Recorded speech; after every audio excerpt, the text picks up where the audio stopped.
विधिमंडळाच्या दोन्ही सभागृहात आज राज्यपालांच्या अभिभाषणावर आभारदर्शक प्रस्तावावर चर्चा सुरू झाली। मात्र काँग्रेस सदस्यांनी परभणी आणि बीड प्रकरणी सभात्याग करत दिवसभराच्या कामकाजावर बहिष्कार घातला।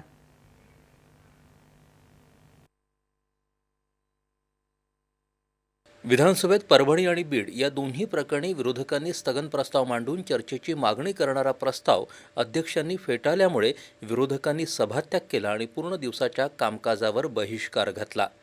परभणी इथं आंबेडकरी चळवळीमधील कार्यकर्त्याचा पोलीस लाठीमारात मृत्यू झाला त्याबद्दलचा स्थगन प्रस्ताव काँग्रेसच्या नितीन राऊत यांनी मांडला। त्याला नाना पटोले यांनी अनुमोदन दिलं।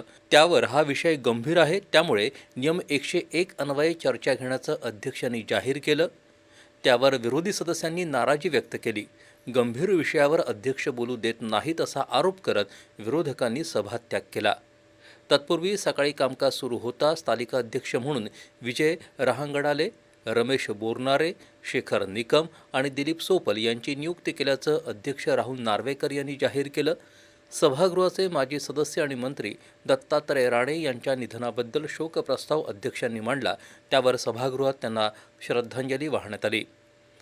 विधानसभेत जिल्हा परिषदा, पंचायत समितीचे अध्यक्ष, उपाध्यक्ष, विषय समित्यांचे सभापती आणि उपसभापतींच्या निवडणुका 90 दिवस पुढे ढकलण्याबाबतचं विधेयक मंजूर करण्यात आलं।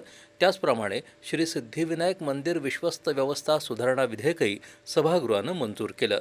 या विधेयकानुसार सध्याची सिद्धिविनायक न्यासाची 9 ही सदस्य संख्या वाढवून ती 15 करण्याची, तसंच अध्यक्ष आणि उपाध्यक्ष यांचा कार्यकाळ 3 ऐवजी 5 वर्ष करण्याची शिफारस करण्यात आली आहे।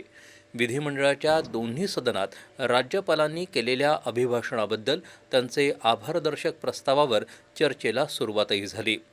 भाजपाचे पराग अळवणे यांनी विधानसभेत प्रस्ताव मांडला।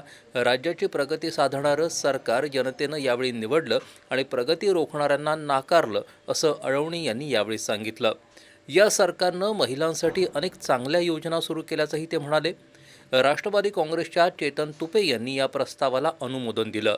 राज्यपालांच्या भाषणात 62 मुद्दे आहेत, त्यातून राज्य प्रगतीकडे कसं अग्रेसर होईल याचा आराखडा आहे असंही ते म्हणाले।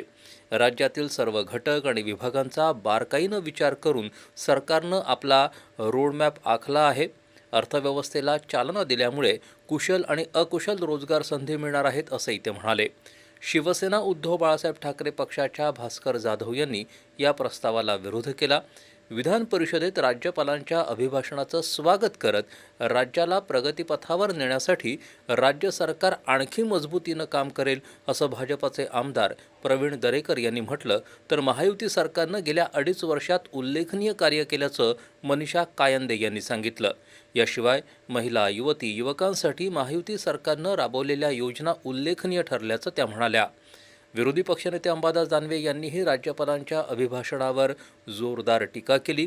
हे सरकार शेतकऱ्यांचे प्रश्न सोडवण्यास आणि महिलांचं संरक्षण करण्यास कमी पडलं आहे असा आरोप त्यांनी केला।